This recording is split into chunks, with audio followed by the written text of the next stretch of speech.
¿Qué onda, chavos? ¿Cómo están?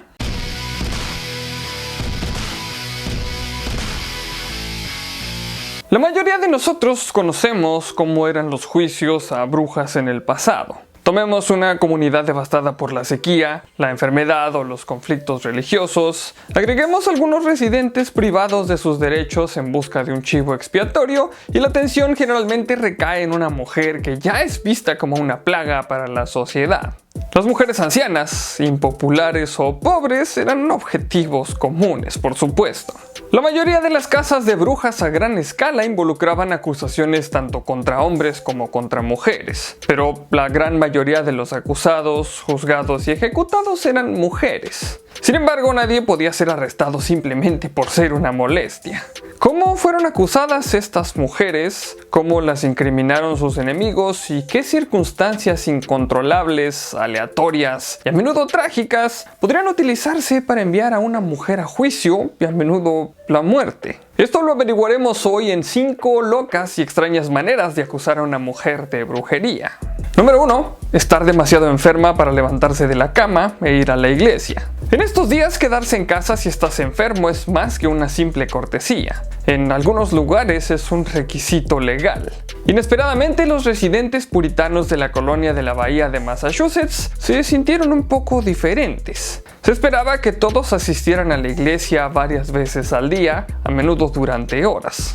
Sarah Osborne, residente de Salem, ya había causado un escándalo local al casarse con su sirviente mucho más joven después de la muerte de su esposo y luego reclamar la propiedad de su difunto esposo para ella, en lugar de dársela a sus hijos como marcaba la tradición y la voluntad de su esposo decía que debía hacerlo. Cuando Abigail Williams y Betty Parris, las presuntas víctimas de la brujería y 2 de las niñas originales afligidas en Salem, afirmaron haber sido atacadas y heridas por Osborne, su escandaloso pasado no hizo nada para ayudarla. Y tampoco las observaciones locales de que ella no había asistido a la iglesia durante 3 años. Osborne tenía 49 años y estaba en un muy mal estado de salud.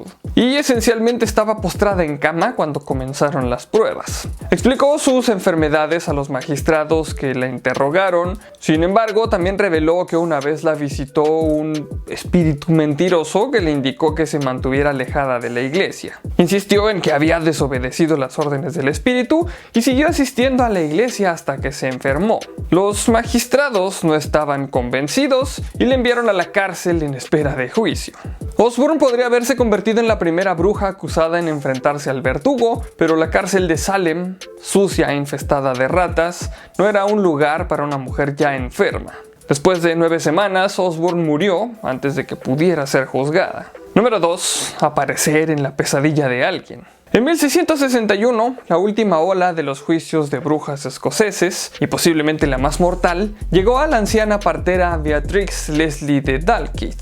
Midlothian era un objetivo perfecto. Era vieja, le encantaba discutir y se sabía que usaba rituales populares y remedios a base de hierbas como parte de sus prácticas. Cuando se sospechó que Leslie había usado magia oscura para causar la muerte de 2 niñas que le habían enfurecido. Una pareja para la que ella había desempeñado funciones de partera se presentó para testificar en su contra. Afirmaron que, después de una discusión con Leslie, experimentaron pesadillas violentas en las que la mujer los atacó y se los comió. 30 años después, cuando la permisibilidad de la evidencia espectral se convirtió en un punto central de debate en los juicios de Salem, en última instancia se usó y selló muchos destinos. Las víctimas solían afirmar que un espectro, o una visión de la bruja acusada, o un animal en el que ella se había transformado, los había visitado en un sueño para torturarlos y aterrorizarlos. Por lo tanto, las declaraciones de los antiguos clientes de Leslie fueron suficientes para que los tribunales la examinaran. La investigación fue llevada a cabo por el infame cazador de brujas John Kincaid, quien primero le pinchó el cuerpo en busca de la marca del diablo y luego lo obligó a tocar los cadáveres de sus víctimas. Kincaid afirmó que los cuerpos habían sangrado bajo el toque de Leslie. Durante la terrible experiencia, Leslie ofreció su confesión, admitiendo que se había encontrado con el diablo 2 veces y accedió a ser su sirvienta. Fue ejecutada días después, en septiembre de 1661. Número 3. Curar a un niño enfermo. Anna Goldie, una mujer suiza ampliamente aceptada como la última persona ejecutada por brujería en Europa, había pasado miserias mucho antes de ser acusada de brujería. Había crecido en la pobreza, 2 veces quedó embarazada de hombres que no se habían casado con ella y perdió uno de los bebés resultantes en la primera infancia. Se sospechaba que había matado al niño y se la sometió a humillación pública. En 1780, Glody tomó un puesto de sirvienta en la casa de Glarus de Johann Tschudi, un médico adinerado de alto estatus social. Cuando sus hijos empezaron a encontrar alfileres en la comida, Goldie fue acusada de intentar hacerles daño y fue despedida. En una semana, la hija pequeña de Tschudi se enfermó violentamente. Tschudi afirmó más tarde que la niña estaba vomitando alfileres y Goldie fue llevada de regreso a la casa familiar para defenderse de las afirmaciones de que había embrujado a la niña. La tradición local dictaba que solo la persona que enfermaba a un niño podía curarlo, y se le ordenó que lo hiciera bajo amenaza de tortura. Milagrosamente la salud de la niña mejoró bajo el cuidado de Goldie, pero esto le demostró a su empleador que ella era quien había dañado a la niña para empezar. Fue arrestada y torturada y finalmente confesó que había hecho un pacto con el diablo para dañar a la niña como venganza por su mala conducta anterior. Fue decapitada en 1782. En un giro particularmente triste, los rumores contemporáneos sugirieron que Tschudi y Goldie habían sido amantes y Tschudi inventó los cargos contra Goldie únicamente para evitar que ella revelara el secreto y destruyera su reputación. Número 4. Perder a un ser querido por un desastre natural. En la víspera de Navidad de 1617, una furiosa tormenta devastó el océano que rodeaba el pequeño pueblo noruego de Bardo. Los hombres del pueblo, pescando en una pequeña flota, perecieron en las heladas olas y como resultado, las mujeres que estaban de luto por sus familiares y cónyuges se vieron obligadas a valerse por sí mismas. Como la provincia más al norte de los condados nórdicos, Bardo y sus comunidades vecinas ya habían despertado sospechas de las autoridades gobernantes. El clima cruel a menudo dejaba el paisaje envuelto en neblina helada y nieve durante meses, validando un rumor persistente de que la entrada al infierno se podía encontrar en la cordillera al sur de Bardo.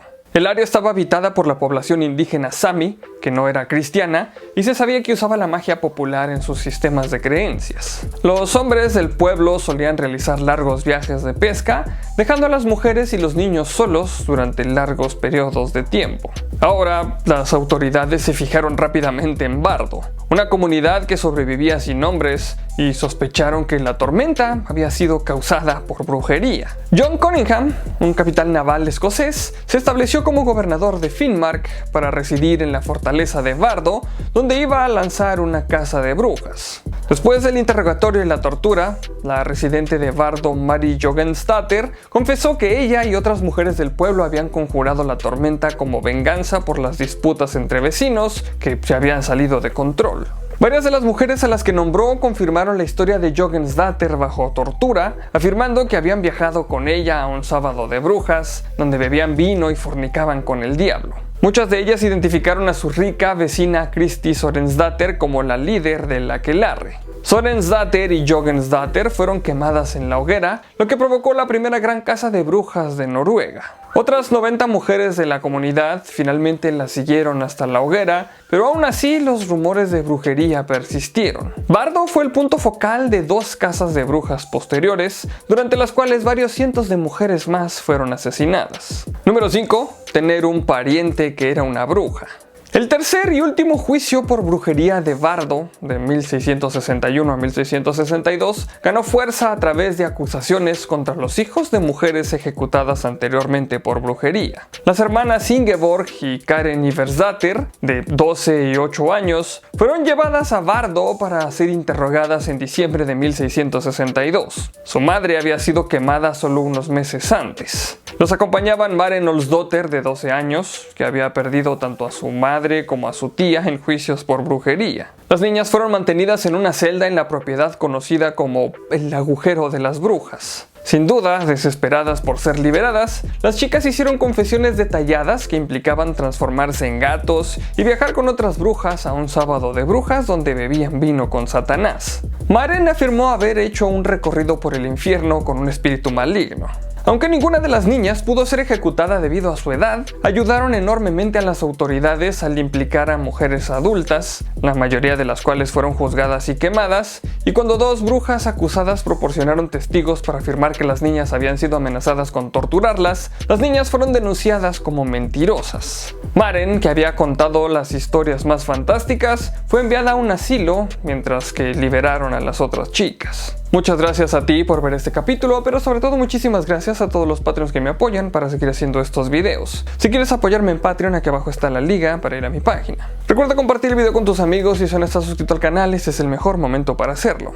Por aquí abajo te voy a estar dejando mis redes sociales para que me sigas y podamos estar más en contacto, y recuerda que hay videos nuevos casi todos los días. Recuerda también dar clic en la campanita para que te lleguen todas las notificaciones de los videos. Solamente me queda recordarles que mi nombre es Arnoldo Montaño y como siempre, nos veremos en el futuro.